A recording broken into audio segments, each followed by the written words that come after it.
La rentrée des mamans. Ce matin, c'est la rentrée. Pauline s'est réveillée la première. Elle se lève et va secouer sa maman qui dort encore. Elle lui dit : « Réveille-toi, maman. Allons, c'est l'heure. On va être en retard à l'école. » Mais sa maman s'enfonce le visage dans son oreiller et elle répond : « Non, non et non. Je ne veux pas. Pas déjà. Il est trop tôt. » Pauline dit doucement : « Voyons, maman, sois raisonnable. Allez, lève-toi. Tu es grande tout de même. Tu sais très bien que les vacances ne peuvent pas durer toujours. » Alors, la maman se lève en ronchonnant. Elle enfile sa jupe grise. Elle s'énerve un peu parce qu'elle n'arrive pas à l'agrafer. « S'il te plaît, aide-moi, Pauline. Cherche mon sac et mes clés. » Elle enfile son impair et ses bottes. Elle prend son sac que Pauline a retrouvé et elle dit d'un air boudeur : « Je suis prête. » Et les voilà partis. En chemin, Pauline essaie de distraire sa maman. « Regarde comme l'automne est joli. Les feuilles sont déjà dorées et l'air est si doux encore. » Mais maman boude et ralentit le pas. Pauline se dit : « Elle le fait exprès pour m'énerver. » « Allons, marche un peu plus vite, maman. Tu vas nous mettre en retard. » Devant la grille de l'école, il y a plein d'autres mamans qui boudent devant l'entrée. Leurs petites filles et leurs petits garçons font semblant de ne pas s'en apercevoir. Enfin, la cloche sonne. Les enfants se précipitent dans les bras de leur maman. Pauline dit : « À tout à l'heure, maman. Bon courage. File prendre ton autobus maintenant. Il est grand temps. » Quand les mamans sont parties, les petites filles et les petits garçons sont bien soulagés. Finalement, Pauline dit : « Ouf, ma maman à moi n'a pas fait trop d'histoire, mais elle a été dure à faire lever ce matin. » Antoine dit : « Vous savez, il faut bien leur laisser le temps de s'habituer. C'est dur pour les mamans la rentrée. » D'après Joe Osland, La rentrée des mamans, collection Les belles histoires. Tu as ton mot à dire ? 1. Normalement, pour aller à l'école, est-ce que ce sont les mamans qui accompagnent les enfants ou les enfants qui accompagnent les mamans ? 2. Est-ce la même chose dans cette histoire ? 3. Cherche dans le texte les mots suivants. Ce matin, alors, enfin. Je t'ai laissé des indices. Dis ce qui se passe après chacun de ces 3 mots. Si le texte s'appelait « La rentrée des enfants », comment réécrirais-tu le dernier paragraphe ? Donc, le dernier paragraphe commence par « Quand les mamans sont parties, les petites filles et les petits garçons sont bien soulagés » et se termine par « C'est dur pour les mamans la rentrée ». Petit point phonique. Ouvre l'œil.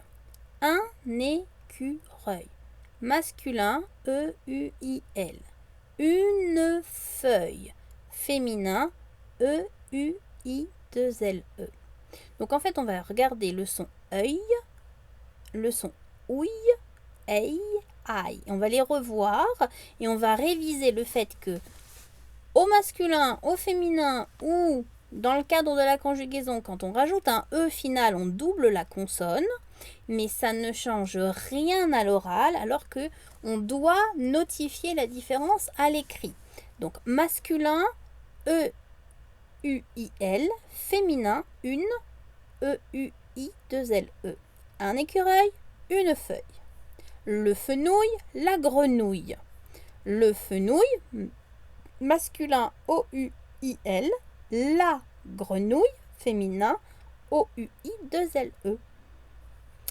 Un réveil, ok. Il se réveille du verbe se réveiller, conjugué au présent avec il. Donc on est obligé d'ajouter un E pour faire la terminaison de la conjugaison et de doubler la consonne. Le travail, il travaille. Donc on observe bien quand on conjugue le verbe se réveiller ou travailler. Dans les deux cas, on est obligé de mettre la terminaison E parce qu'il est conjugué avec il au présent.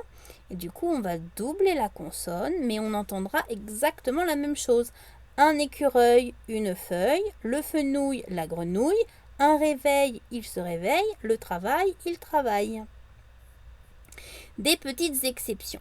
Normalement, I2L, ça se prononce ye, comme dans une fille ou dans la famille, mais bien sûr, comme dans toute langue, parfois, l'usage ou l'histoire des mots font qu'il y a des petites exceptions.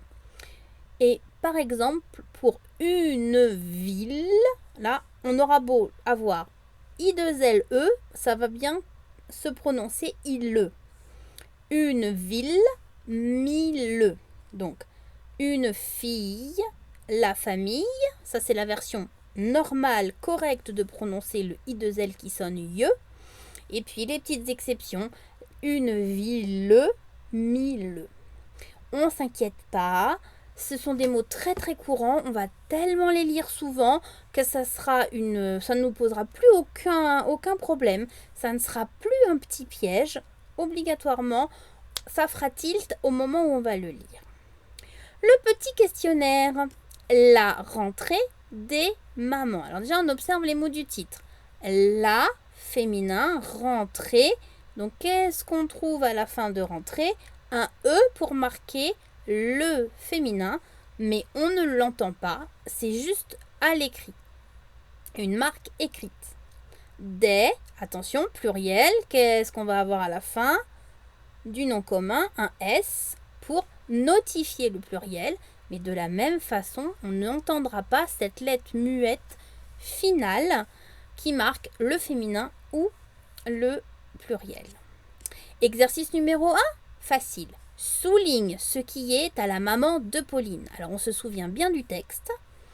Une jupe grise, un cartable, des baskets, un sac, des clés, des tickets de cantine, une ardoise, un impair, un cahier de devoirs, des bottes.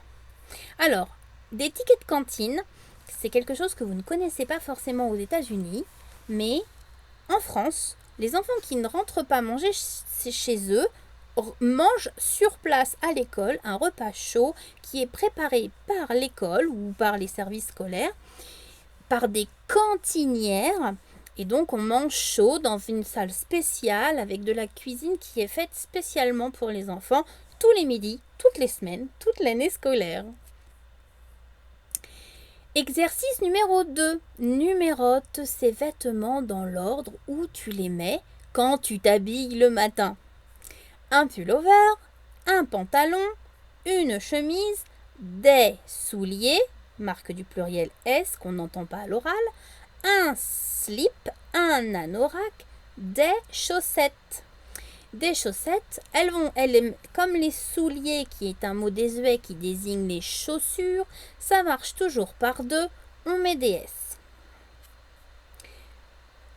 barre les noms des personnages qui ne sont pas dans l'histoire. Pauline, la maman de Pauline, Sylvie, Nina, la maman d'Antoine. Exercice numéro 4. Colorie l'illustration qui va avec le texte et copie une phrase qui va avec cette illustration. Donc, une petite fille qui tente de réveiller sa maman, une maman qui tire son petit garçon par la manche qui veut pas aller à l'école et qui est récalcitrant, un petit groupe de copains dont un explique que c'est dur la rentrée pour les enfants. Alors tu choisis l'image qui correspond à l'histoire et tu vas retrouver une phrase dans le texte pour expliquer et tu la recopies sur les 2 lignes qui sont ici. 5. Numérote les phrases en ordre pour avoir un résumé du texte. Alors je les lis avec toi. Ensuite, il a fallu qu'elle l'aide à s'habiller. Après, elle lui a parlé gentiment sur le chemin de l'école. Enfin, elle a discuté avec 2 de ses amis. Ils ont parlé de leur maman. D'abord, Pauline a dû tirer sa maman du lit. Et puis elle lui a dit « À tout à l'heure, maman ». Tu numérotes de 1 à 5 les phrases dans le bon ordre.